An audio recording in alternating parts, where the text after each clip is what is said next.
This episode is brought to you by Amazon Prime. From streaming to shopping, Prime helps you get more out of your passions. So whether you're a fan of true crime or prefer a nail-biting novel from time to time, with services like Prime Video, Amazon Music, and fast free delivery, Prime makes it easy to get more out of whatever you're into or getting into. Visit Amazon.com/Prime to learn more. Hey there, travelers. Kaylee Cuoco here. Sorry to interrupt your music, great artist BT Dubs, but wouldn't you rather be there to hear it live? With Priceline, you can get out of your dreams and into your dream concert. They've got millions of travel deals to get you to that festival, gig, rave, sound bath, or sonic experience you've been dreaming of.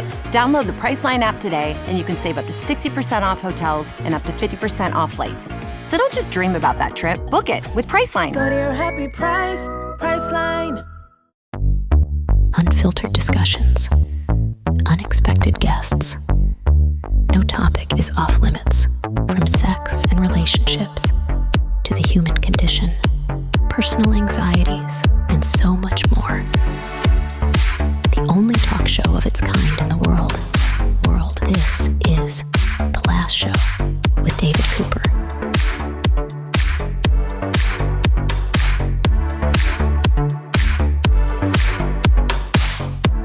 Hello and welcome and happy Monday. What a nice day it was today, at least for me. Maybe not for you, because you might not live where I live. Quick update from my tiny black cat Tomato. He's doing well. He bit me this morning. Did I deserve it? That'll be the cliffhanger for the entire evening. Did I deserve it? Or I could just tell you now. Yeah, he bit me and I was bothering him, and well, that's what happened. Let me tell you about tonight's show. We will cover, with a foreign correspondent in England, some of the most painfully British behaviors. You know, those wonderfully awkward, overly polite, and emotionally repressed moments that you could only experience with a British person. Like holding the door open for someone 100 feet away. Or getting in line for something, or queuing for it, but being too embarrassed to ask what the line is for. That we'll cover with foreign correspondent Tony 5 in about 10 minutes' time. Then, can poor sleep bring out the dark side of your personality on the job? A study finds yes. If your boss is a jerk, maybe an extra hour of night sleep could mellow them out. How does this work? We'll find out later in the hour. We'll also take a serious look about how we're barreling towards a future where AI-generated adult content, you know, like adult movies, the, sexy stuff, is now widely available, increasingly realistic, but comes with a tangle of moral dilemmas. That next hour, it's going to be a great lineup. That is merely some of what you'll hear on tonight's show. Let's jump in. Want to be part of The Last Show with David Cooper? Call us and join the conversation. 1-888-505-6644.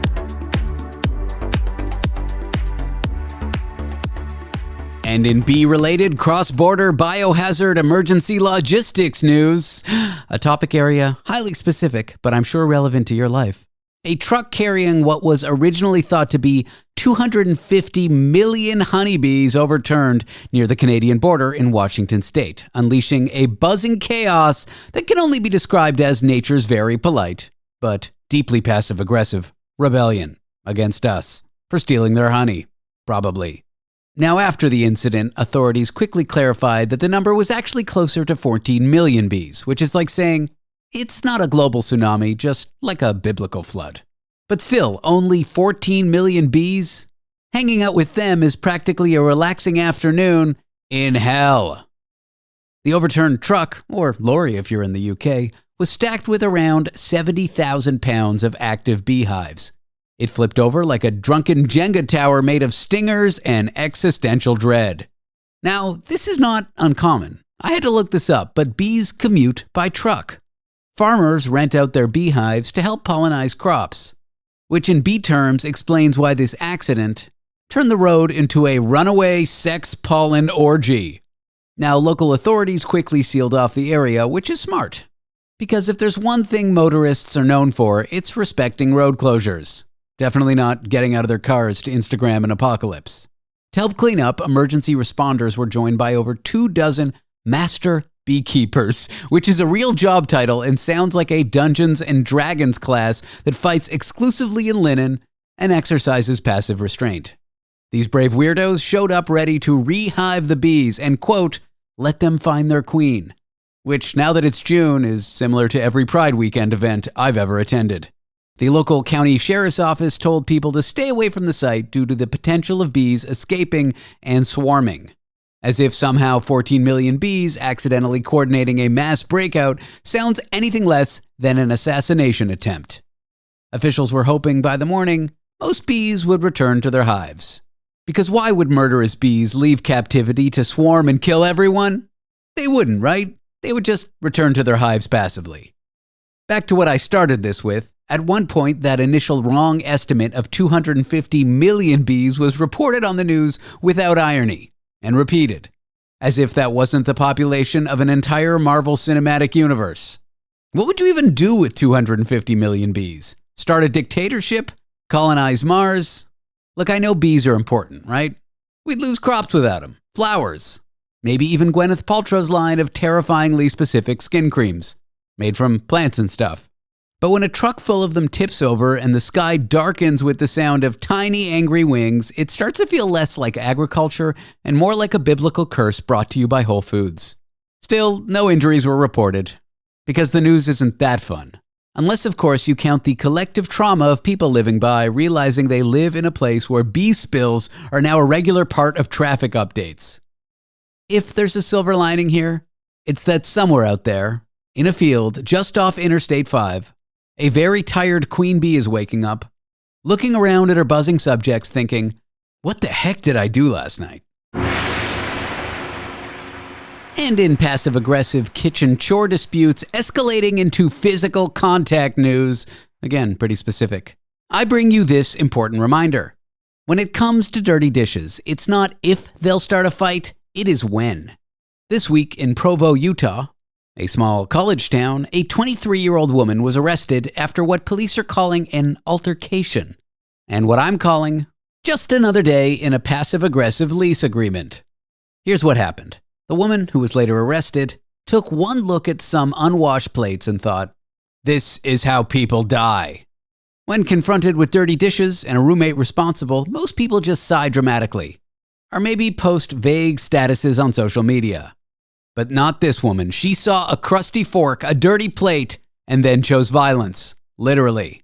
According to the police, the argument started over the unholy trinity of roommate warfare. Pasta, plates, and passive aggression. I mean, I'm not sure they ate pasta, but you can imagine they might have.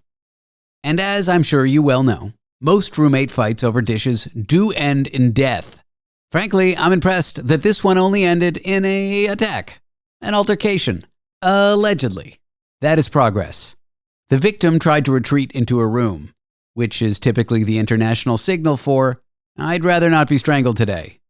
But the aggressor allegedly busted through the closed door like the Kool-Aid man of hygiene standards and probably said, oh no, you will rinse that bowl. I mean, I'm not sure she said that, but, we're using creative license here. Police say the victim told the aggressor to leave. The aggressor declined. Which, by the way, is how I would respond when someone tells me it's my turn to clean the bathroom. I would just stand still, tell them to leave, and hope it blows over. Unfortunately, then came the physical part. And, well, things got ugly. Real ugly. According to police, the angry aggressor pushed her roommate, causing her to fall on the ground. Maybe she thought the only acceptable place to air a grievance about a dirty plate was on the floor. But from there, things escalated like a group text, angry that no one brought beer to movie night. The roommate tried to defend herself as the aggressor allegedly grabbed her by the hair, which is not usually how you win an argument about chores, but certainly a memorable technique. Police say she also tried to kick her, which honestly is the most cardio anyone's done during a dish-related dispute since the Great Sponge Incident of 2014, which will go unsaid. There is no sponge incident. Again, creative license. Regrettably, officers noted some injuries on the victim, which is awful, but maybe kind of a natural conclusion when your roommate treats a chore chart like it's Mortal Kombat. Honestly, this could be avoided if every shared kitchen came with a referee, but that might be expensive.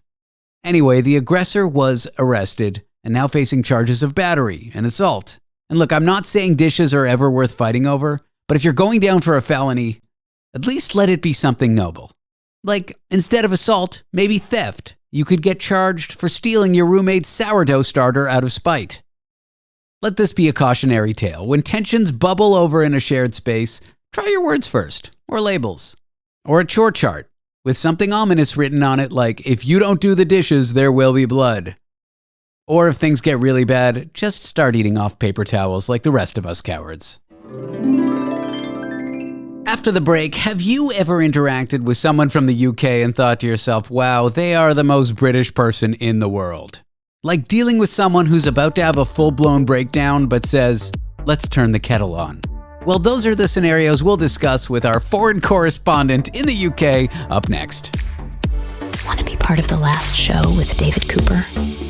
Call us and join the conversation. 1-888-505-6644. Did you know that parents rank financial literacy as the #1 most difficult life skill to teach? Meet Greenlight, the debit card and money app for families. With Greenlight, you can send money to kids quickly, set up chores, automate allowance, and keep an eye on your kids' spending with real-time notifications. Kids learn to earn, save, and spend wisely, and parents can rest easy knowing their kids are learning about money with guardrails in place. Try Greenlight risk-free today at greenlight.com/Spotify.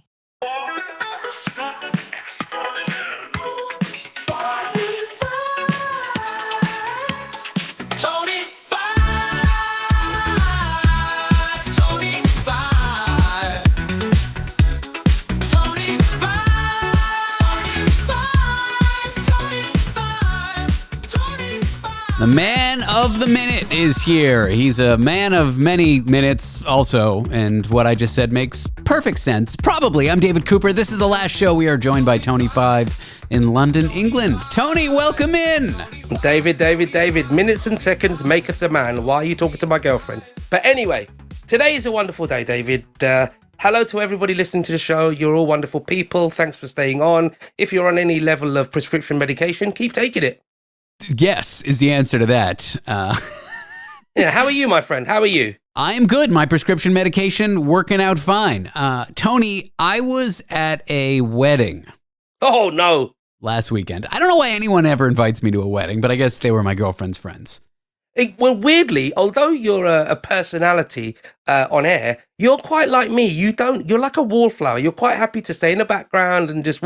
I'm very uncomfortable in big situations and lots of people. I kind of like just observing. And you're similar, right? I always say I don't do well in groups larger than 6, and I really do mean it. I don't like social gatherings with more than 6 people.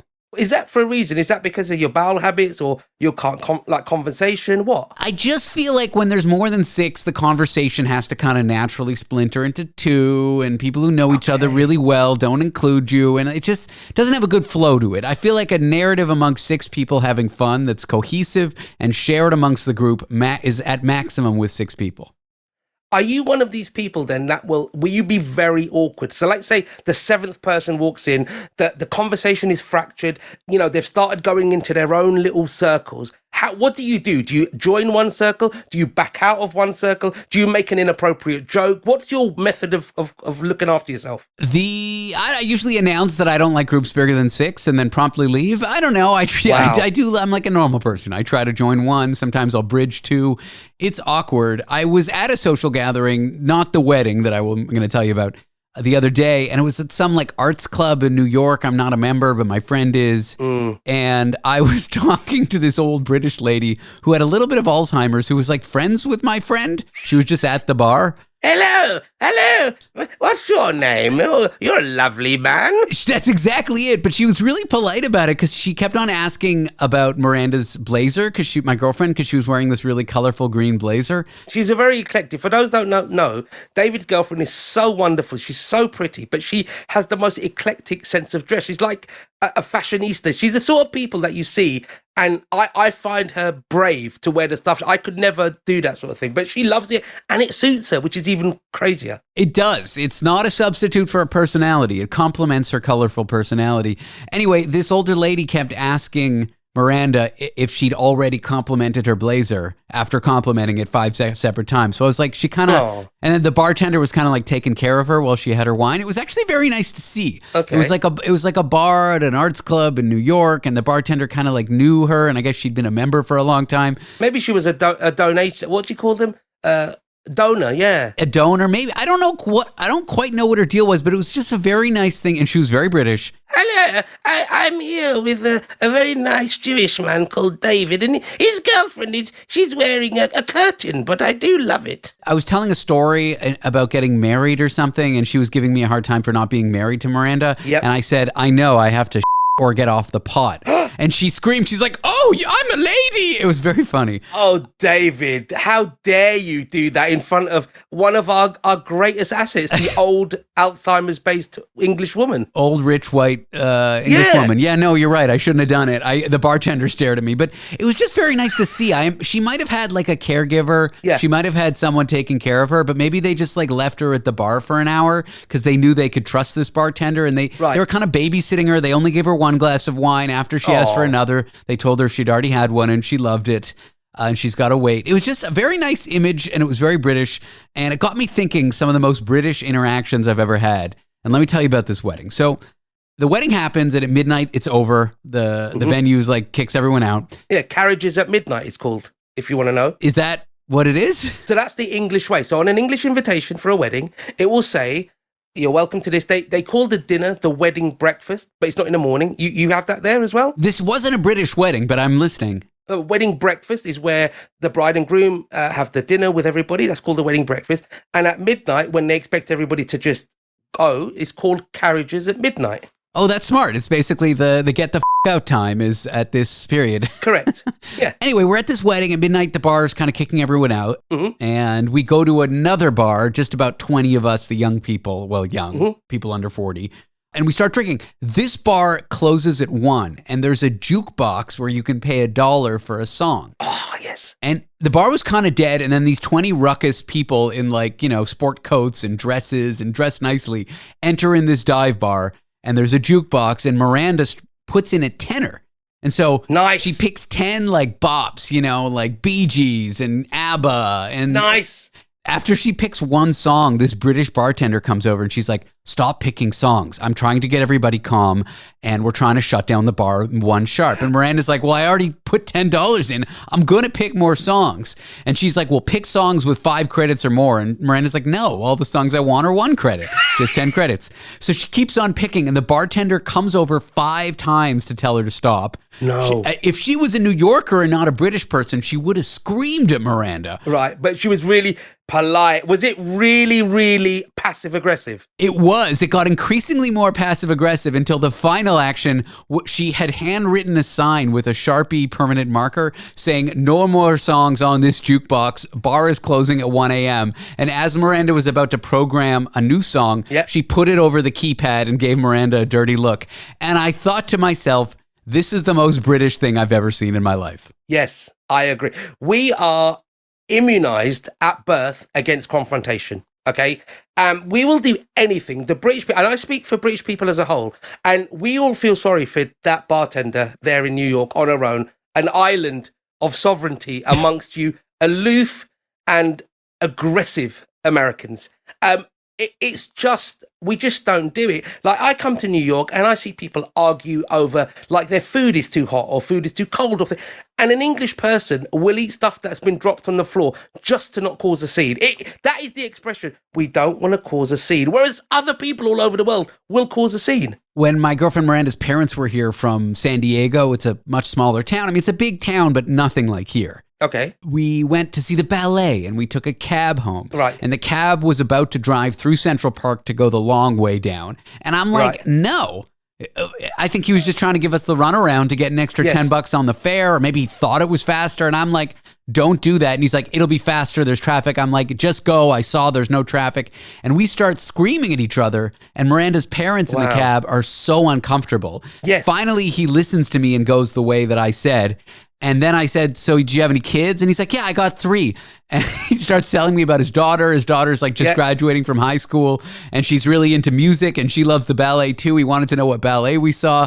And so the thing to mention here that really, I think, characterizes how it's so different than the UK, two people here can be in a screaming match, yes, and then a minute later, it was like it was nothing. They're friends. Okay, just you telling me that story makes me squirm. Like, makes me think that cab driver has every right to take you into the Central Park and kill you, murder you, and bury you like Dexter and drive home to his kid that likes ballet. The greatest part about being able to go from 0 to 100 or 0 to 60, depending on whether you're miles or kilometers, is to be able to go from 60 back down to 0. Correct. And that's what I love about it here. People get so upset, but as soon as it's resolved or there's a clear understanding, it goes back to calm. And Miranda's parents had never seen anything like that. They thought I was insane. Yes. And that woman at the bar could not deal with any confrontation. She just put up a sign. Well, I'll tell you, this is what if it was a British guy in there, he would have said nothing, okay? He would have gone through Central Park, he would have paid the extra $10, and he would be telling this story to all of his friends in England for the next 10 years. Why didn't I do this? I should have done that. That guy. And that's what would have happened. And it would have stayed forever. When we come back with Tony 5, the state of the the state of the Royal Union. He's going to tell us what's going on in those mean streets in the UK and do some real foreign corresponding, aren't you, Tony? David, I'm on the streets. Literally, just on the streets. And we'll be back. And we'll be back after the break. Want to be part of the last show with David Cooper? Call us and join the conversation. 1-888-505-6644. This episode is brought to you by Pluto TV. Summer of cinema is here, and Pluto TV is exploding with thousands of free movies. Feel the explosive action all summer long with movies like Gladiator, Beverly Hills Cop, Mission Impossible Ghost Protocol, Good Burger, Stealth, Four Brothers, and Star Trek. Bring the action with you and stream for free on all your favorite devices. Pluto TV. Stream now. Pay never. Stream now at Pluto.tv.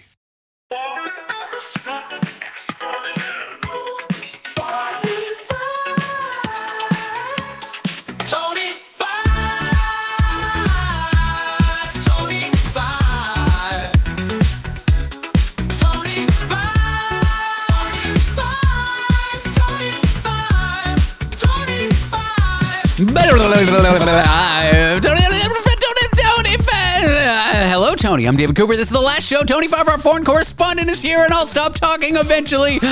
Welcome. David Cooper, I am here. I am live. Coming in your eyes, coming in your ears, coming everywhere I can. Live from London, England.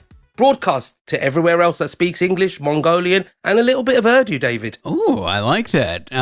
From Tony's mouth hole to your ear hole. I said that 5 times at the commercial break. Tony, welcome in. How was it? That was the day in England. It's stupid o'clock. What's going on? It's been a lovely day. Everybody had a nice long weekend. Apparently, today is the last day we've had of kind of nice weather. So come tomorrow and the rest of the week, it's going to be kind of moody and rainy and everything. But as I said, David, I'm happy. As for those who don't know, I have adopted Frank, the official dog of David Cooper's last show. He is our mascot. His lipstick pops out now and again, especially when I mention David Cooper. But apart from that, he's great. Oh, God. You had to go there. Question for you. Why didn't you name Frank after food? Because my cat, the official cat of this show, is named Tomato. You should have named him Frankfurter or something.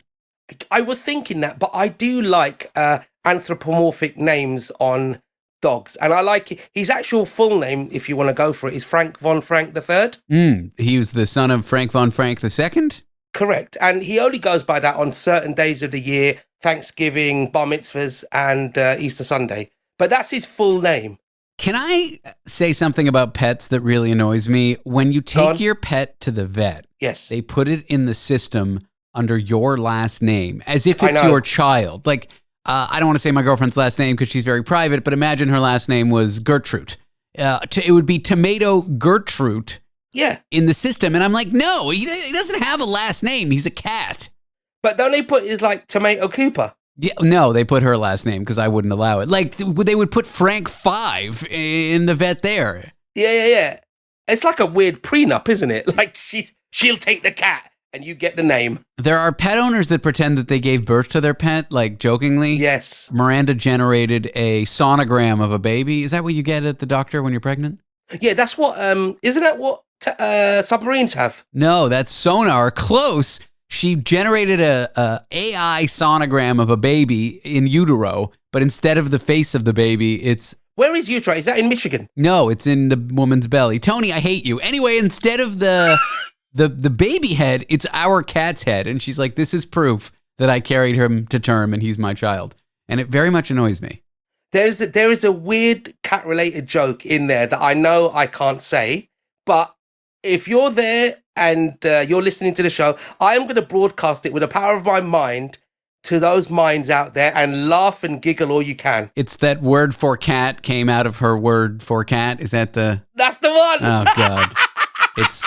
She meant feline. He meant feline, of course.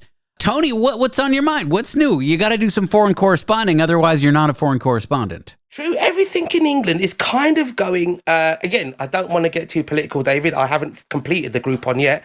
But there is a right-wing party here.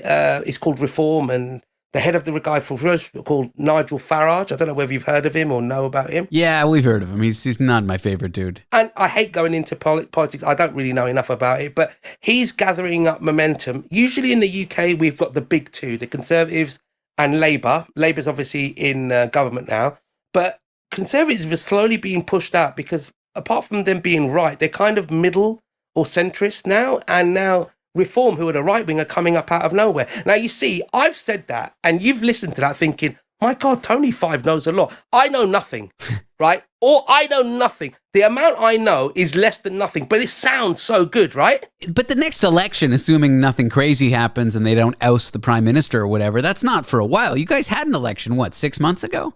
Yes, about 6 months ago. So we're talking about like 3 years, but the smaller seats that get available, like with scandals, people step down and then they have to, re-elect people, and Reform are doing well. It's strange. I think the election was in 2024. I don't know why I said 6 months ago. It was almost a year ago. Where does time go? Well, 6 months ago is still last year, isn't it, really? Yeah, who knows? But then, like I said, and what's interesting is this guy, he bases his whole branding on stuff on TikTok and like really stirring up like hatred. And I don't know whether you saw, there was a big football thing. This has happened recently. This was last week. So Liverpool FC, they won. They were doing a parade through the streets. And some guy, this is really interesting actually, some guy drove a car into this crowd of people, okay?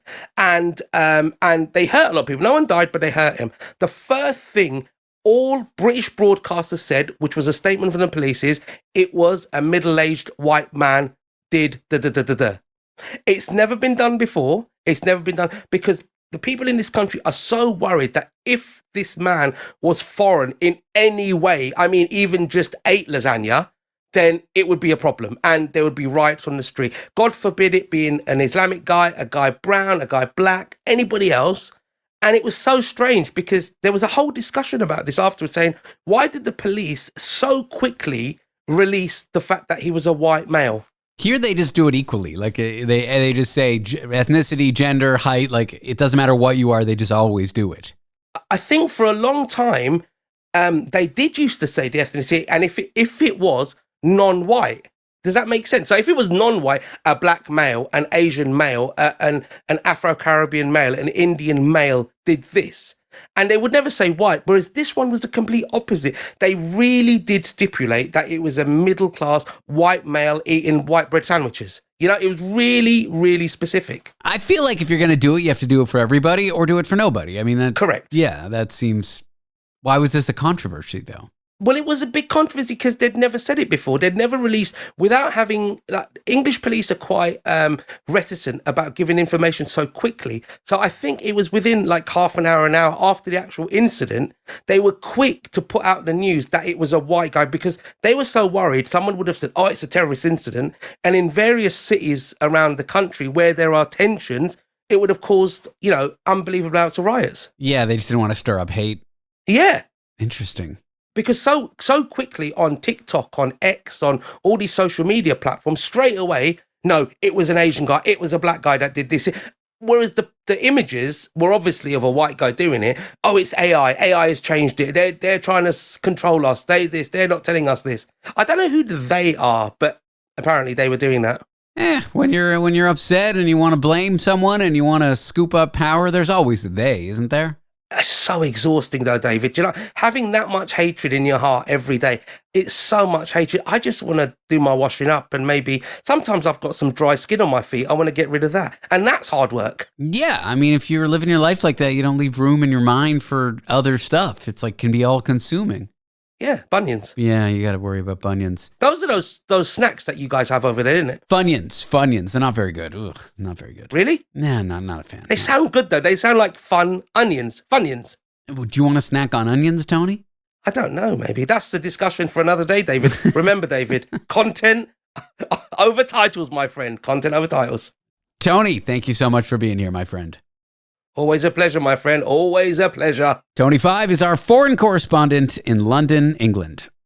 If you like what you hear, but you're just tuning in, or you're not going to be with us the whole evening, fear not. The last show is available as a podcast for you to stream and catch what you missed, or what you're going to miss, because it hasn't happened yet, but it will have happened when you look it up. You're going to head to www.lastshow.pizza. That's lastshow.pizza, not .com, in your little web browser there, or on your cell phone. And there you can find out details about our podcast, including how to subscribe.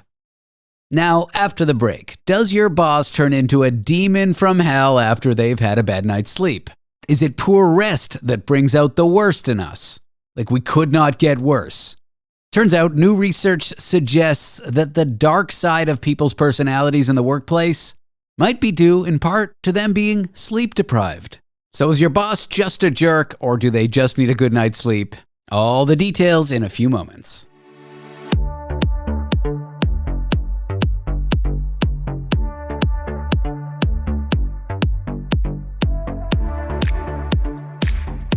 Want to be part of the last show with David Cooper?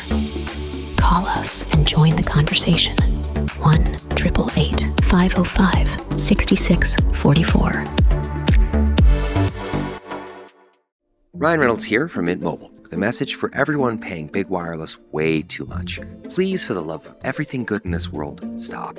With Mint, you can get premium wireless for just $15 a month. Of course, if you enjoy overpaying, no judgments, but that's weird. Okay, one judgment. Anyway, give it a try at mintmobile.com/switch. Upfront payment of $45 for 3-month plan, equivalent to $15 per month required. Intro rate first 3 months only, then full price plan options available. Taxes and fees extra. See full terms at mintmobile.com. We're here because your heightened awareness deserves heightened entertainment. The last show with David Cooper. Does your boss turn into Darth Vader after a bad night's sleep? Well, the dark side of people's personality in the workplace might just be them sleep deprived. I am here with Dr. Evy Kuijpers, a organizational psychology researcher at the University of Brussels, to discuss just this, grouchiness in the workplace being due to lack of sleep. Evy, thank you for joining me. Thank you. Thank you for having me. You looked at how poor rest brings out the worst in us, like literally. How does this show up in everyday workplace behavior? If I'm not sleeping well, what am I more likely to behave like? Yeah, interestingly, there's quite a lot of research already on like normal personality, I would say. Like you have the big 5 personality dimensions, for example, extroversion, conscientiousness. Those people generally, people know about them. But you also have this dark side to one's personality. So those are 3 personality dimensions. I think one everyone will know is narcissism. Then you have Machiavellianism, you have psychopathy, and these dark triads, these are called the dark triads. And interestingly, we thought sometimes you just have the notion of bad apples. So people are just bad people. But this is not always the case. For example, originally this was mostly studied like in a clinical setting. But now, as you probably know, if you look around your colleagues, also your leaders are sometimes displaying indeed these behaviors that are, not really something that you would like to see. So I think this also originated from the fact that, okay, this is happening all around us. What can we do? How come people act this way? And they are not just bad people. These behaviors are triggered by specific situations or specific internal triggers. And we thought, okay, maybe this could also be due to the fact that they just slept very poorly. So I think that's where it originated from. Like, okay, how does this happen? Why does this happen? And it's also important to know before we can actually counteract them. What made you decide to see if you could link sleep to these dark triad of behaviors being brought out by people in the workplace? If you look at previous research, they mainly show that sleep really has a strong impact on not only cognitive function, but also these emotional regulation capabilities. And I think also intuitively, it really makes sense, right? Because if you sleep really poorly, that you just have less resources to sort of regulate your behavior. And I think this is especially relevant for these dark tendencies because these are tendencies that you usually try to suppress. So if you're tired, it sort of makes sense that you don't really have the capabilities to sort of suppress or reduce these impulses. Most of us think your personality is pretty fixed. Does your study challenge that? Like if we take better care of ourselves, if we sleep better, maybe your personality traits, maybe the one you want to have less of, they're perhaps more fluid? Yeah, interestingly, there is sort of a shift in personality research that it's not just these stable characteristics or stable traits, but these personality states, or they are called states, really fluctuate over day. And the most of my research focus on acting out of character, actually, and there this notion that people really behave differently in different situations really sort of aligns with the idea like, okay, these states can fluctuate and also our personality fluctuates. And if it fluctuates, that means that the specific triggers have an impact. And I think it's very interesting to specifically look at these triggers because if you know, okay, if I sleep badly, then I'm more inclined to show these dark expressions. You can indeed make sure that you perhaps sleep better and are able at suppressing it. So it sort of also gives you some control over your own behavior and your own life, perhaps. What would be a real world example of how a dark triad state could show up at work after a bad night's sleep? Something subtle, but maybe a little bit toxic. What am I more likely to do at work if I manage people? How would it come out? For example, if you just think of your own, if I think of my own experience, I also notice that I just lash out easily to a coworker, or especially, of course, in like more competitive environments, you're more likely to perhaps use your elbows a bit more if you want to go to the top. Like just these subtle behaviors that might not always, while you even know that they're not always the best behaviors to show a little bit less empathy. I love that you just mentioned that you lash out at your coworkers, Evy, by the way. I think we all do sometimes, but perhaps a little bit more when we're sleep deprived. Yes.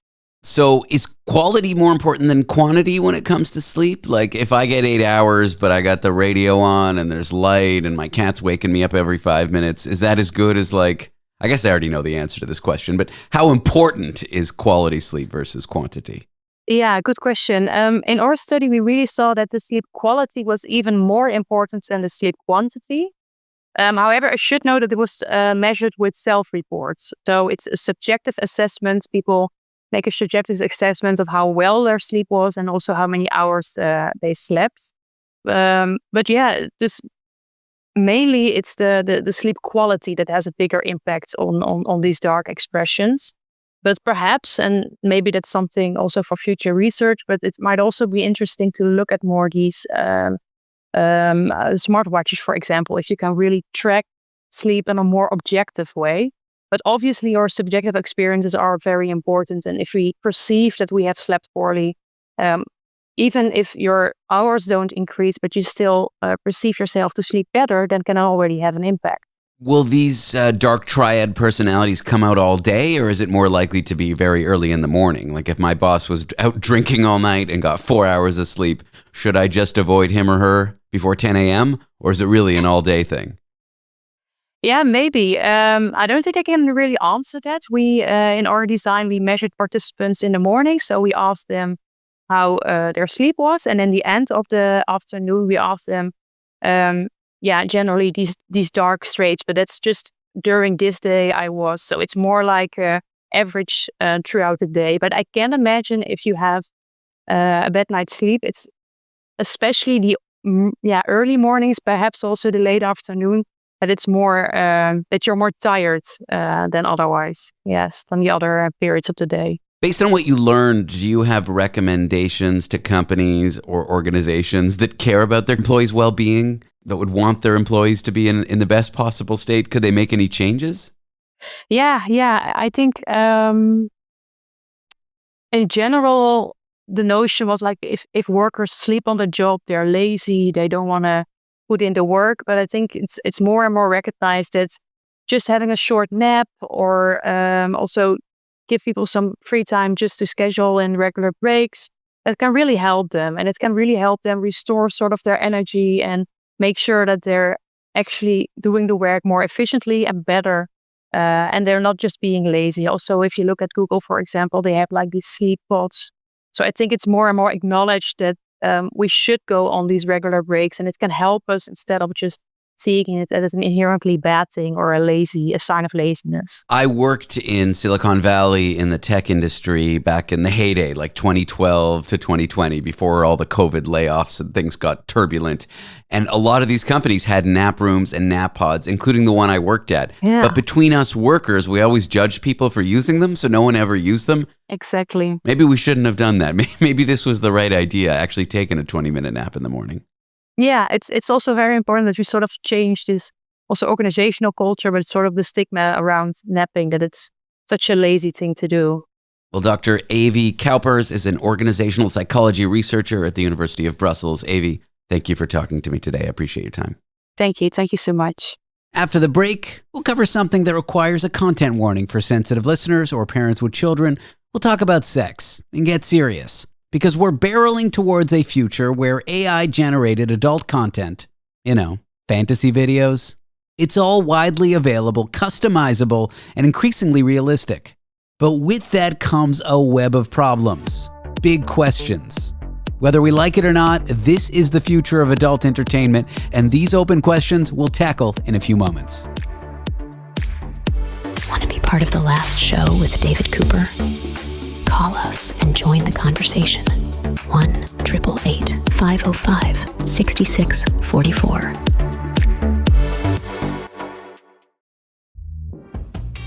Your gut affects everything, even your mood. So Ollie created 2 brand new products to take care of your insides. Ollie Big 10 Probiotic has 10 strains of probiotics, their most ever, to support a healthy gut microbiome, immune system, and stress response. And Ollie Super Good Superfoods delivers 15 superfoods in tasty gummy form. Find them at ollie.com and exclusively at Walmart. Ollie! These statements have not been evaluated by the Food and Drug Administration. This product is not intended to diagnose, treat, cure, or prevent any disease.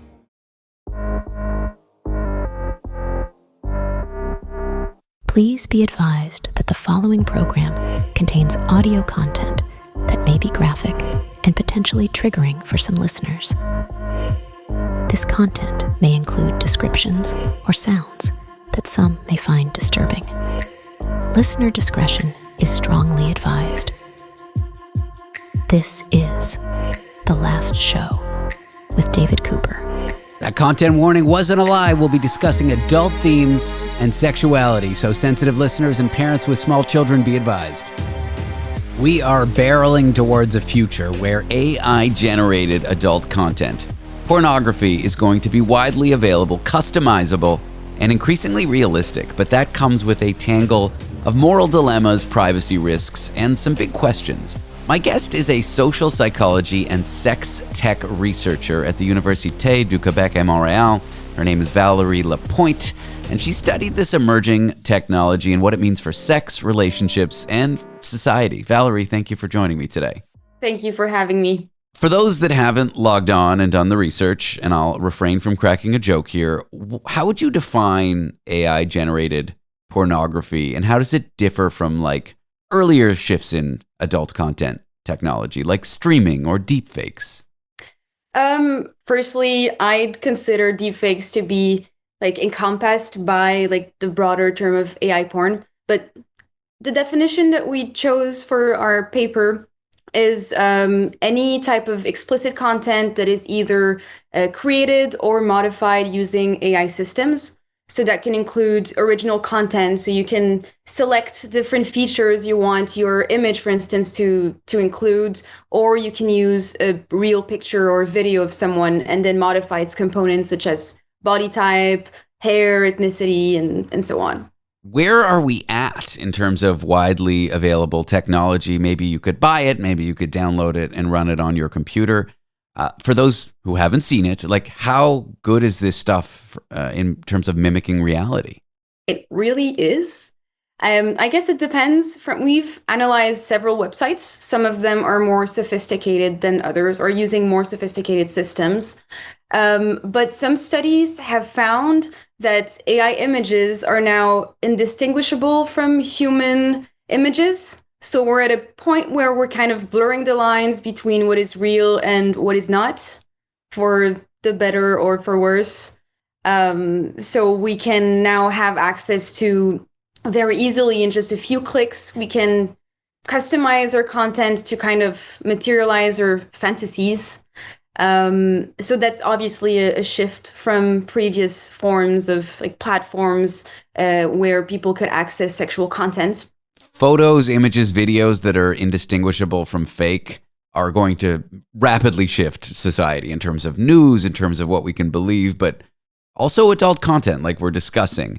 There must be a good side of this. Like, okay, I've got this fantasy, I can engage with it in a very realistic way. Why would that be a bad thing? That's one read on it. But then there's this whole other ugly side, like, what are people depicting? Is it based on real people that they know? Where do you kind of view all these different pillars of what can come from this? I think both of them are necessary.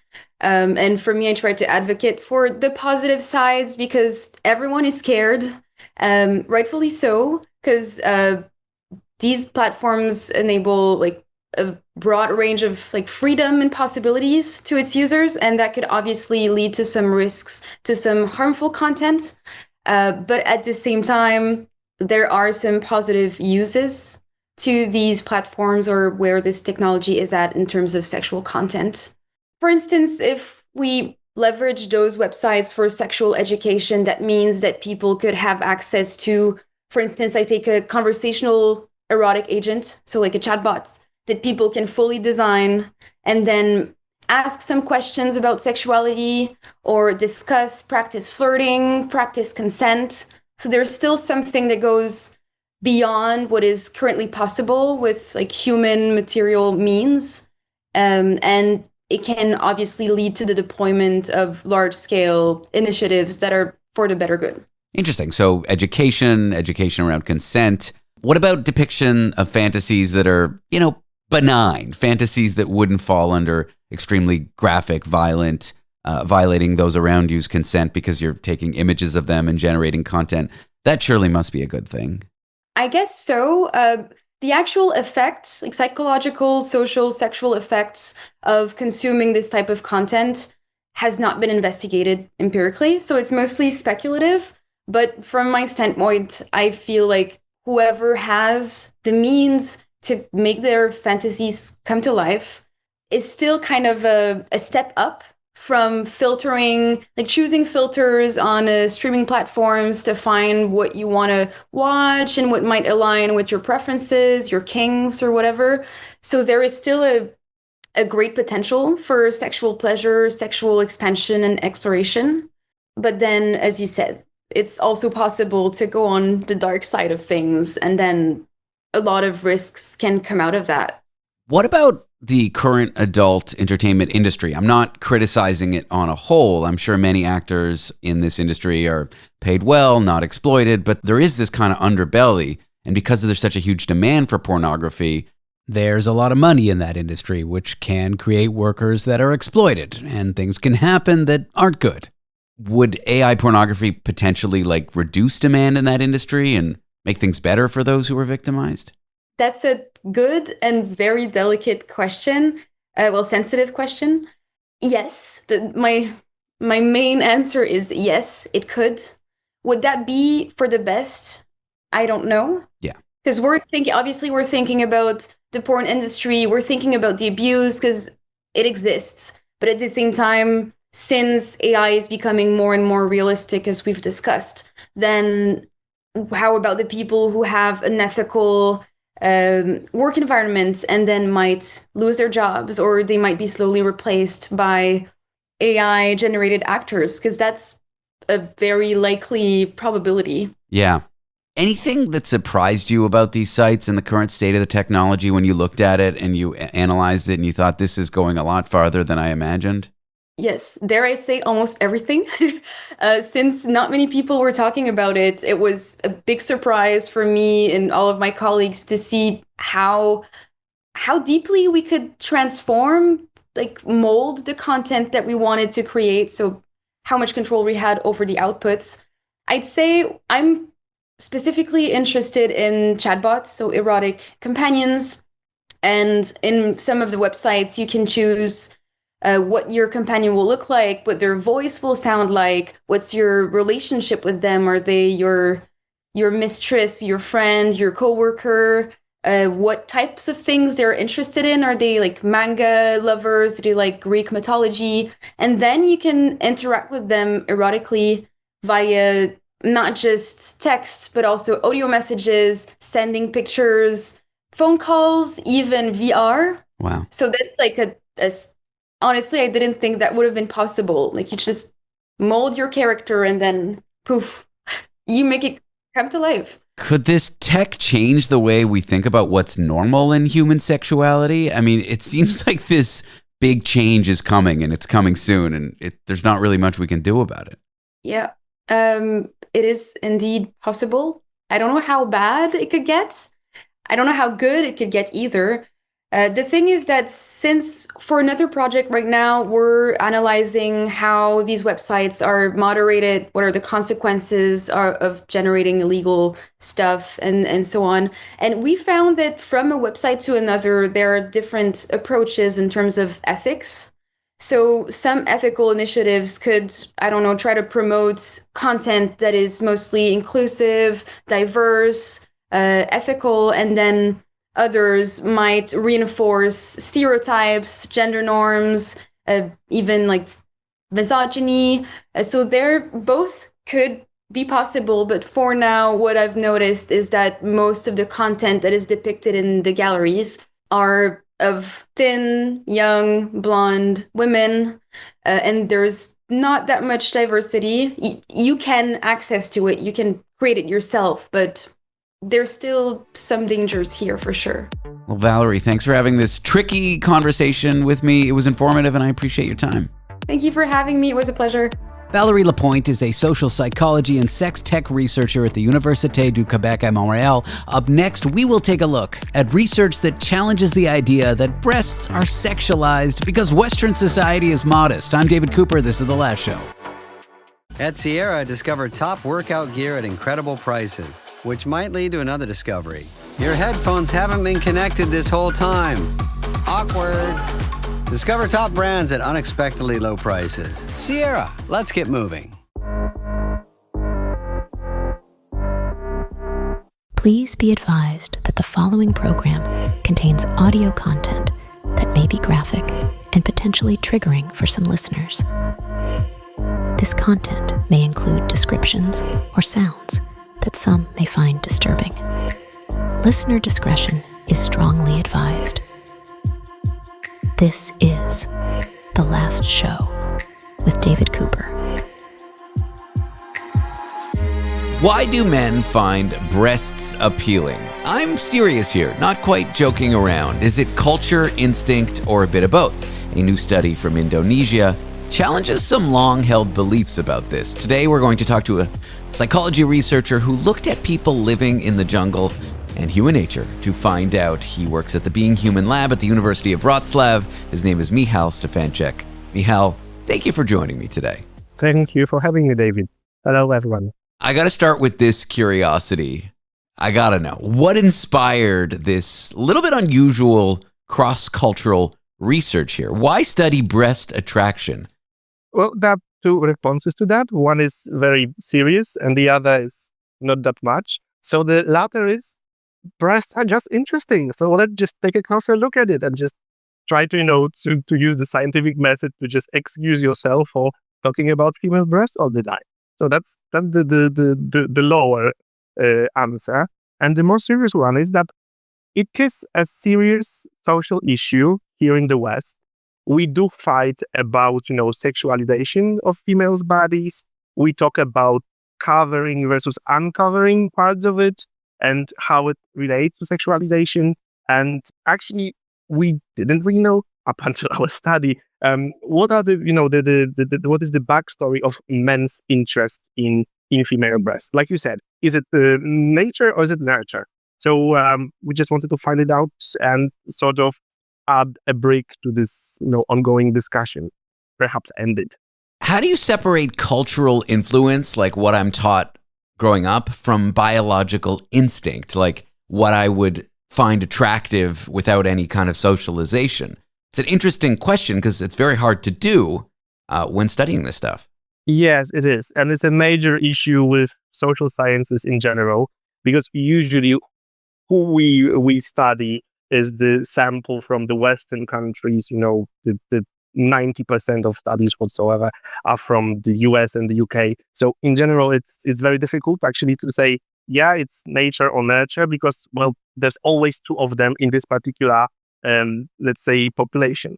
So what we do is we try to look beyond and find someone who is not that much, let's say, influenced by the same culture that we live in. So if we know that some phenomena exist here in Poland or in Canada or in the US, the question is it because we are Poland, UK, US, Canada, or is it more, more biologically inclined that we share some ideas or have some preferences? So to get into that, you need to study a culture that is as different as possible from the Western one, which is difficult during the globalization era that we live in, right? West is everywhere. Well, almost everywhere. For instance, not that much in the eastern islands of Indonesia, where, Western influence is hardly noticeable or relatively hardly noticeable. So we can sort of assume that if something happens there, it's not because of our culture. Of course, we can say, oh, so it's another culture. All right. But we can ask another question. So how many cultures need to make the same decision that we conclude that maybe this is a biology-based decision that culture just, let's say, adopt? So let's look at these islands in Indonesia where women are topless from the get-go. The whole of society there gets exposed to them. What makes them different than us, and what are we learning when we look at their response to the female breast?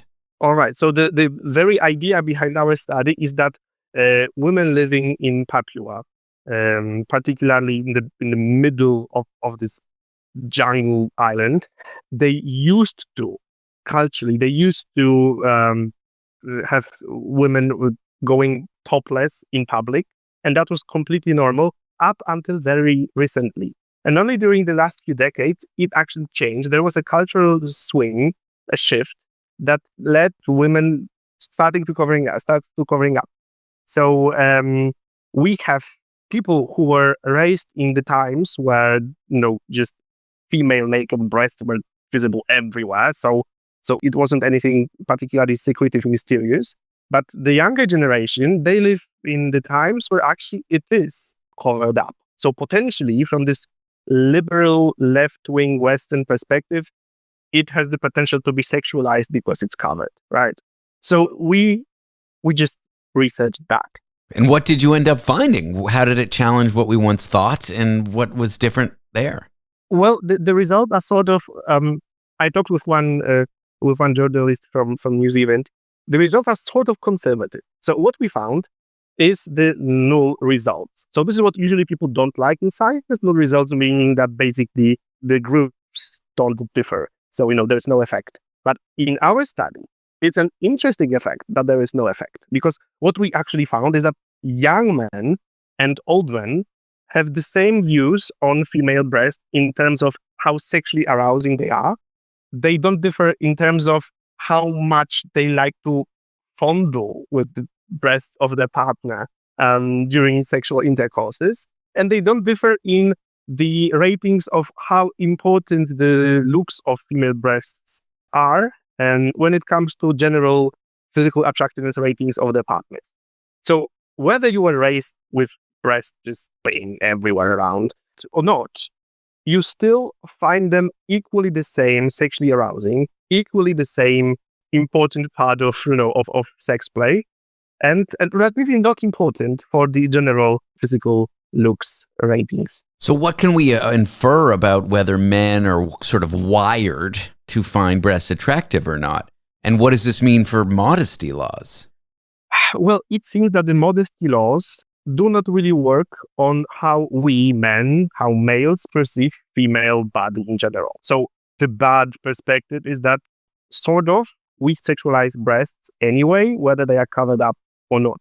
On the other hand, it allows us to move forward with this discussion in the West. So now it's not about, I want to stress it out, that this is just a preliminary finding. We should have more data from more societies. The primary limitation is that it was, a transgenerational study. So it would be nice to actually have a population that lives today and doesn't cover up, and another that lives very much nearby and does cover. I wonder if you could look at like nudist colonies in the West, side note, but please keep going. Yeah, I mean, the nudist colonies, they still live in this context of general covering up. Sure. So, it's a biased sample. Yeah, but the idea is that if the results are actually true, so the preliminary results are actually the true results, that means that we should change the focus of the discussion on what we blame on the sexualization of women. So, because it seems that it's not the Western patriarchal, culture that is sexist and misogynistic. It seems not so much because you can't really say, that the poor Papuan men are, Westernized in the same fashion we are. So, most probably it's about biology. So, it demands a different approach, different explanation, and a different, let's say, way of trying to sort of have an intervention when you know that there's a different reason for a phenomenon to happen. But do you think these laws might overcomplicate something? Like, so what if men are a little bit wired that way? Shouldn't we be treating men and women equally in their ability to not have to cover up? Well, sort of. We can conclude that whether you cover up or not, a female covers up or not, it doesn't change a thing in terms of how attractive they are perceived or how sexy they are perceived. So, sort of, it's not that important. That's the liberal take on it. Okay, well, thanks for going over the study. I feel like we took this very seriously when we could have cracked jokes, and I'm proud of us for doing that. Yes, we are the adult men, modern adult men who still like breasts, but we don't talk about it that much. Michał Stefańczyk is a psychology researcher at the Being Human Lab at the University of Wrocław in Poland. Michał, thank you for your time. Thank you so much, David. Back to sleep after the break. We'll cover sleep after the break. The age-old hard and fast rule that you need 8 hours every night. A new study suggests that's different around the world. In countries that get little sleep, they live the longest. What are those countries and why? We'll dig in a few moments' time. I'm David Cooper. This is The Last Show. The NBA playoffs are here, and I'm getting my bets in on FanDuel. Talk to me, Chuck GPT. What do you know? All sorts of interesting stuff, even Charles Barkley's greatest fear. Hey, nobody needs to know that. New customers bet $5 to get $200 in bonus bets if you win. FanDuel, America's #1 sportsbook. 21 plus and present in Virginia. Must be first online real money wager. $5 deposit required. Bonus issued is non-withdrawable bonus bets that expires 7 days after receipt. Restrictions apply. See full terms at FanDuel.com/sportsbook. Gambling problem? Call 1-800-GAMBLER. The only talk show with an introduction that mentions its own introduction. And that's happening right now in this introduction. The Last Show with David Cooper. I'm begging for a mention. Yeah, you just want attention.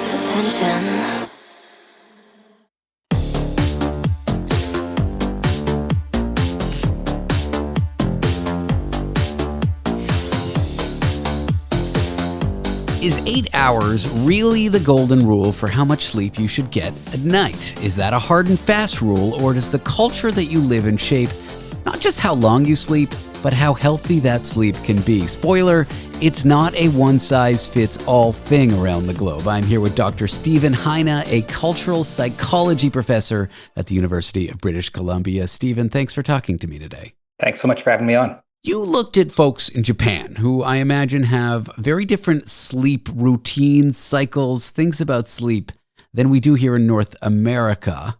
That's right. So I lived in Japan several years, much earlier, and from the very first day I was there, I was just always struck by, it just seemed that they're sleeping quite a bit less. I taught English at a junior high school, and I would see my students out late at night, and they were just coming from cram school, and then they were going home to do homework, and then go eat, and then watch TV, and this was at my bedtime that I would be meeting them.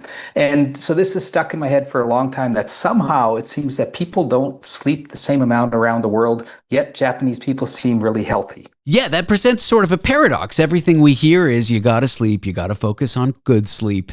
And yet in Japan, they've got one of those blue zones where people live beyond 100 at a much higher rate. The lifespan there is much higher. This paradox is something worth investigating, is it not? Exactly. And when I spoke to sleep researchers about this, they would say, well, it must be the Japanese diet that's so healthy. And this is true. The Japanese diet is really healthy. But I was suspecting that that wasn't the whole story. Because you see a lot of variation around the world in how much people sleep. It's not just Japan.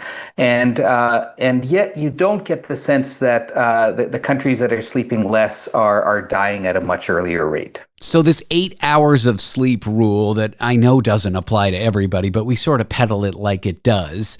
Is that just Western folklore? Is that just sort of Western-minded thinking and doesn't really apply around the world? Yeah, well, that's what we wanted to investigate, do people need the same amount of sleep around the world, or at least are people getting healthy enough sleep with different durations? So what we did in our study is we surveyed people from 20 different countries around the world, about 5,000 people in total. We did the survey on the autumnal equinox, when the length of the day is the same all around the world, so to try to hold that constant. And we found a few striking things. First, there's a lot of variability in how much people sleep. French people sleep over an hour and a half longer per night on average than do our Japanese sample. Way to play into stereotypes, France, but please keep going. Yeah, and in general, the shorter sleeping countries were in East Asia and the US, interestingly. And the longer sleeping countries were in Western Europe and Australia, New Zealand. And so that was just quite striking. But we also had asked people about their health, and we were specifically looking at some health variables that we know sleep duration is related to. And so we wanted to see, well, who were the healthiest people in each country and how much were they sleeping?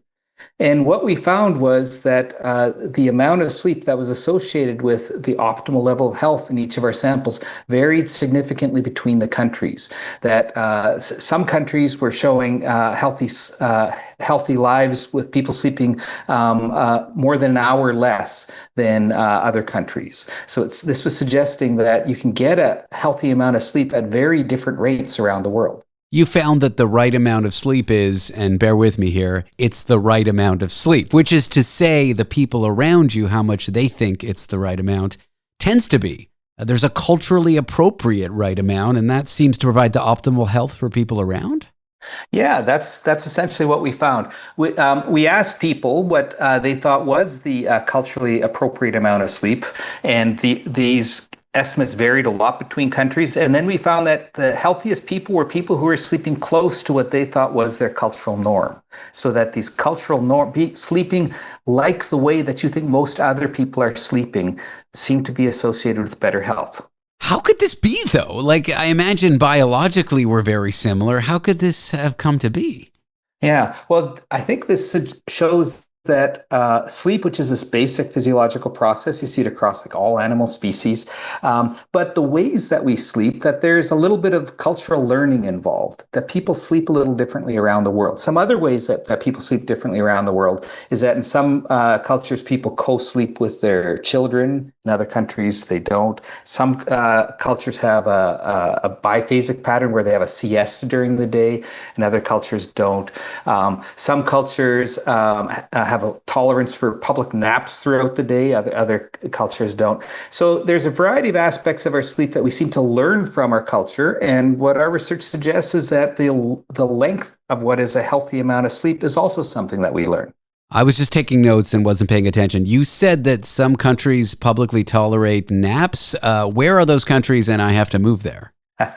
So Japan is actually a great example of this. And if you ride the subway in Japan, you will almost certainly see people sleeping around you. And that's also testimony to how safe the trains are in Japan. I think there's many places you wouldn't want to be sleeping in a train.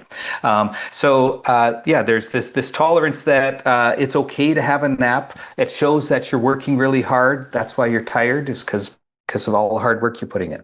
You can take a nap here in New York City on the subway, but that's an extreme sport. I would not recommend it. Is there some trap in thinking, okay, this is right for the society around me, therefore it's right for me? Or on a more individual level, is there a lot of variance and we should try to come up with a plan that works best for us? Not just say, hey, I live in Japan now, I should do it this way. Or, hey, I live in France, I should do it this way.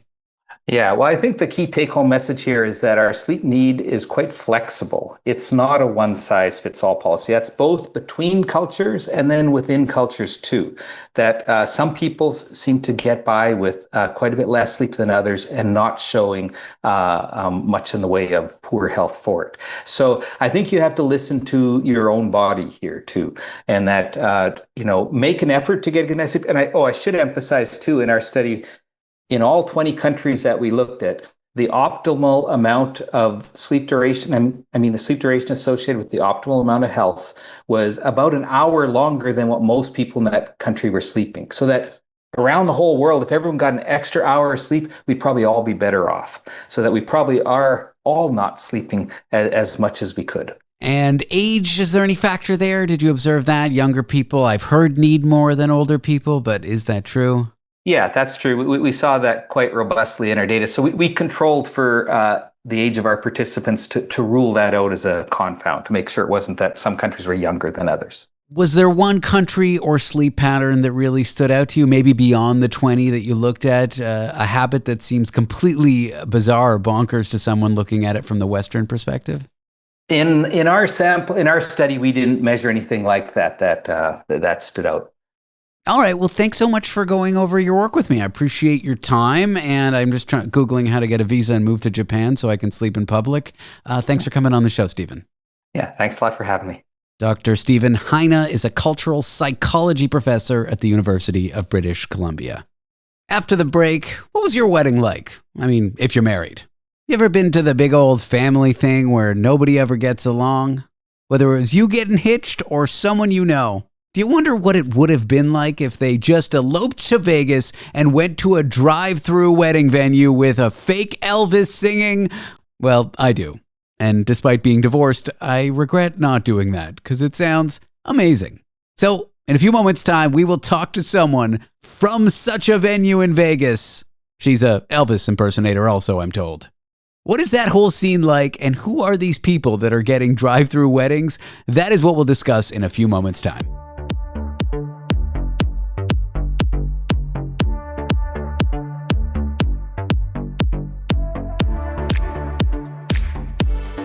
Part of the last show with David Cooper? Call us and join the conversation. 1-888-505-6644. We work hard to strike the right amount of intelligence and ignorance. The last show with David Cooper.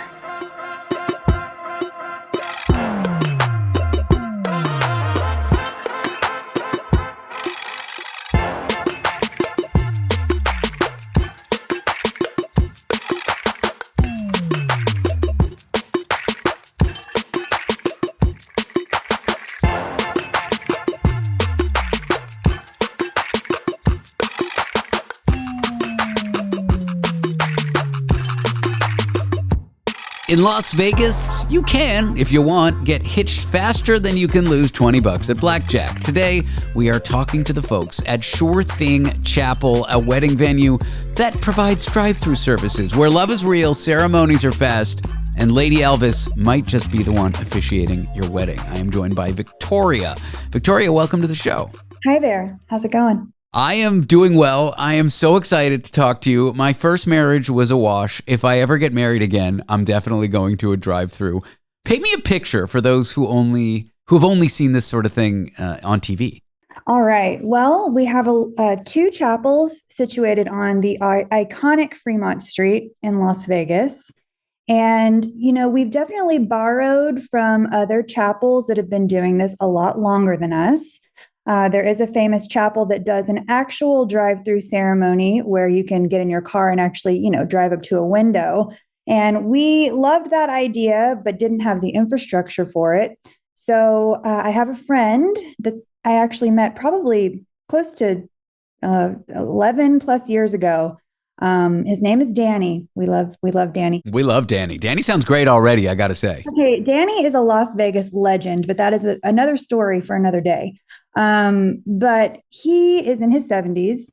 He has a vintage car collection, and he brings a car. It pulls up in front of the chapel, and our couples will hop in it and take photos. And it's our sort of, quickest package that we offer, because we do try to keep weddings a little bit more personalized than the typical Las Vegas chapel that just kind of turns and burns.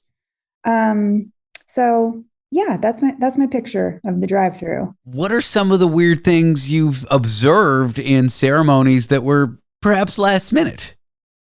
Well, you know what? We are one of the chapels that we don't get a lot of last minute weddings because we're by appointment only. I know that might be a bit boring. No, I look, any wedding in Vegas is not boring at all. No, we have a lot of fun.